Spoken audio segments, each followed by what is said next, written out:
Di ba may mga point something yan, kung ano yung size nung Isang size lang binigay sa akin karayom? eh. Oh. So Isang kasama size na lang yung po. karayom sa Opo. package. Naka-plastic po na ano. Okay, ilan yung dosage ng collagen? Hindi ko po kasi matandaan. Okay, so anong turo niya sa'yo? Kada bote, saan ilalagay? Kada bote po, dalawang ano na po yun. Inject na sa akin yun. Dalawang inject yun Dalawa dito. Dalawa dito, dalawa dito. Bali po 4. Paano mo nasusukat kung pantay yung nalalagay mong collagen? Pag hindi na po niya bago po siya minamassage po siya. So pakiramdaman. Pinapanamdaman ko yan. So, ano yun? Kinukusot? Oo. Ano yung parang labada? Kinukusot? Minamassage ko. Minamassage. Okay. Sino ang una mong naging pasyente? Sarili mo ba o iba? Si ano po, si Japan. Sino si Japan? Kaibigan ko po. Okay. Saan mo siya nilagyan? Sa ilong po, isang section lang po. Sa ilong. Bakit daw? Anong kailangan gawin sa Kasi ilong? magpatangos eh. So pwede rin siyang gamitin Oo. pampatangos. Isang ganun ko lang po sa Sa isang, ano ba tawag doon? Filler, parang ganon. Okay, so isang injection lang, tumangos na Okay siya. naman po siya, okay. Okay, so walang naging problema. Wala po Okay, reklamo sa akin. kanino mo susunod ginawa? Kay Pugo po yung ano. Pugo, ano ba naman mga pangalan? Si Pugo. Anong ginawa naman kay Pugo? Dito po.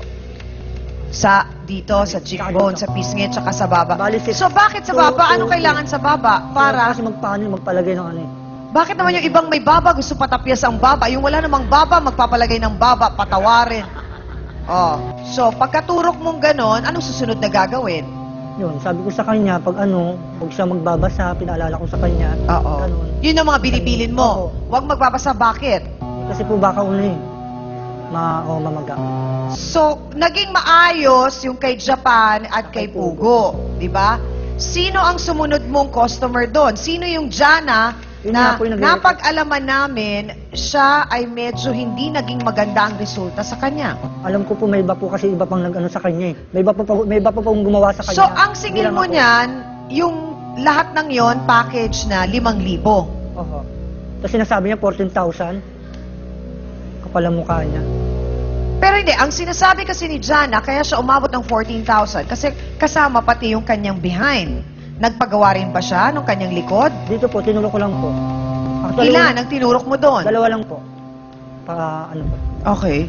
So, tinuro din yun sa'yo. Oo. Diretsang tanong, Ara, hindi ka ba natatakot dito sa pinasok mong, hindi ko alam kung negosyo ba ito o racket? Natakot din po. Kanina mo pa sinasabi yung collagen, parang gelatin, naku mga kasawsawan, mamaya malalaman natin kay Doc Manny Calayat kung ano nga ba talaga ang itsura nitong collagen na to at kung may mga advantage at disadvantage